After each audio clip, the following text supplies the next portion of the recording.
Good evening. I'm John Batchelor. This is the John Batchelor Show. Politics. Politics in America is the presidential contest for the Republicans. Right now we have the news that the Republicans have paired the elephant herd. There are two less Republicans to be on the stage next Tuesday, the 10th of November. Governor Christie and Governor Huckabee will join the undercard. The undercard will be missing Governor Pataki of New Jersey, Governor Gilmore of Virginia. I don't think he ever quite made that card, but he'll be asked to go find another venue, and Lindsey Graham. So that's the politics in America. There are politics in the Middle East as well. And these are peculiar politics. It would strike Americans as without common sense. Malcolm Hoenlein, Conference of Presidents, major American Jewish organizations, joins me. Malcolm, I read in the New York Post, and this is a follow-up in the Jewish Week, that Kuwait Airways, operating out of New York, banned Israeli citizens. The Transportation Secretary of the United States, Anthony Fox, has responded by saying this is unwarranted and unacceptable. Do I say that correctly, Malcolm? Kuwait Airways, coming to New York, Kennedy, bans Israelis traveling on... I didn't know that...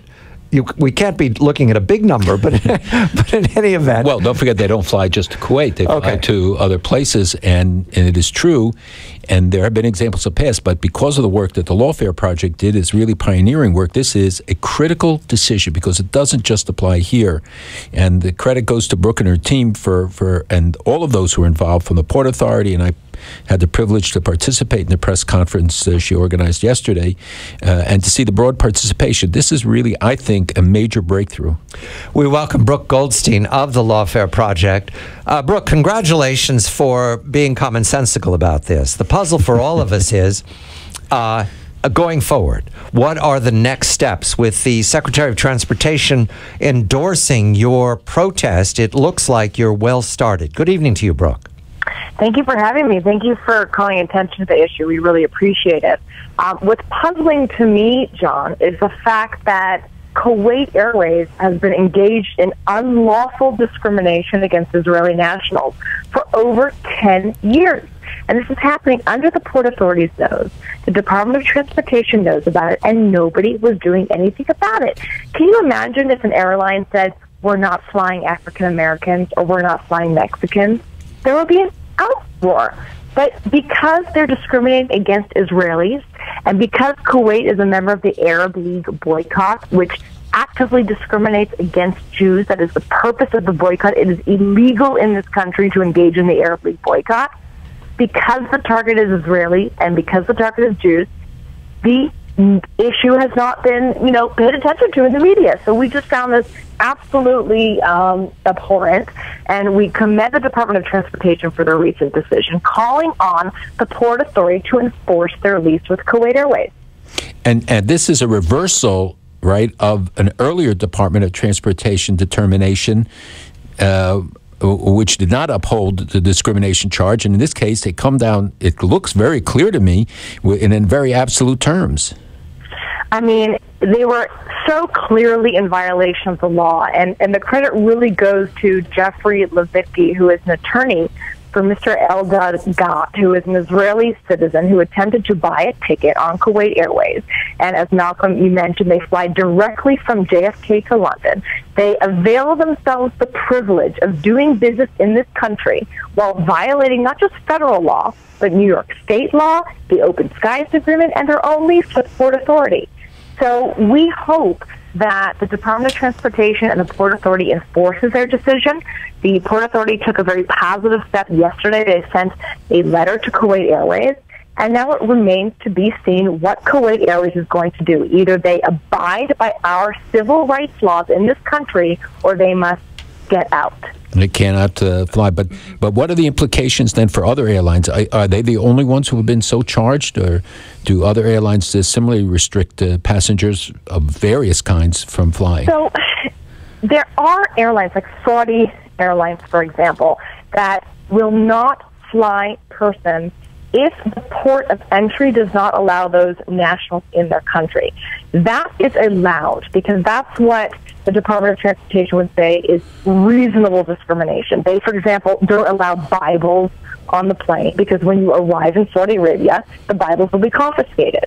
So because Kuwait Airways flies from JFK to London.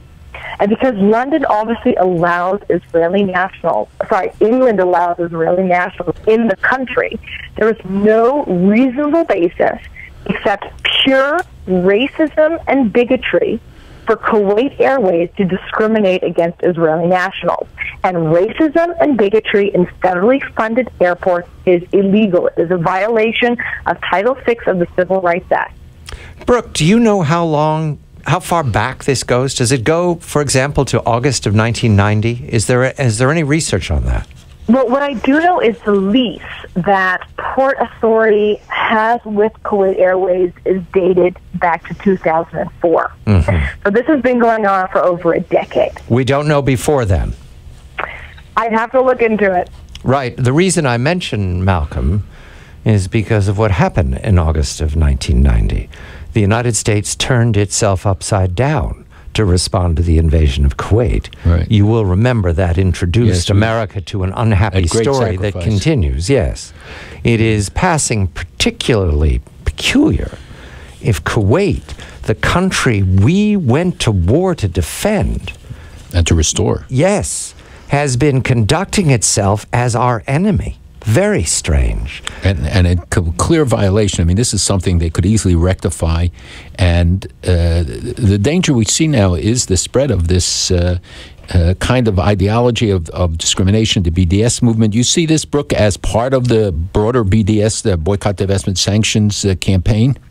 Well, not only that, I mean, the BDS is really rooted in the Arab League boycott. One of the biggest misconceptions about the BDS movement is that it's some sort of grassroots campaign that started on university campuses. The opposite is true. This is a highly coordinated, organized, funded, top-down initiative that started with the Arab League boycott that was declared by U.S. President Jimmy Carter to be illegal in the 70s and is being directed also by the Palestinian Authority. It is part and parcel with the exact same thing. And Kuwait not only discriminates against Israelis, they discriminate by law against Jews, against people and companies who sympathize with Jews, and against anyone who does business with the Jewish state. So this type of, grotesque bigotry is absolutely illegal in our country and should not be tolerated. And the anti-boycott laws apply, both state and federal? Absolutely. The federal laws, the Export Administration Act applies, the Title VI Civil Rights Act applies.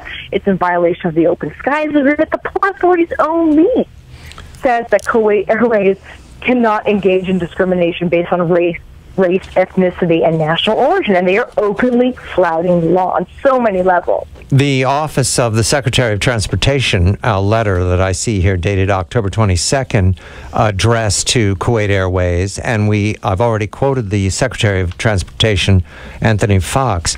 Did the DOT know about this, Brooke? Do you have any discovery of whether they had been lied to, anything like this?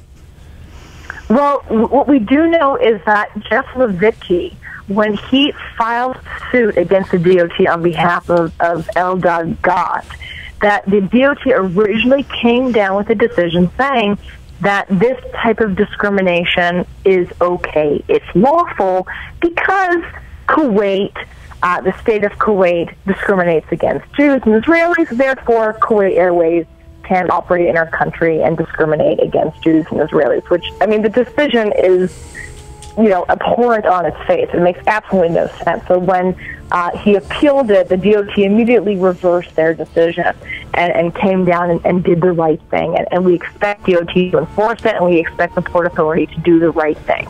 Brooke Goldstein of the Lawfare Project, Malcolm Hoenlein Conference of Presidents, Major American Jewish Organizations, August 1990. Let's review the facts. I'm John Batchelor.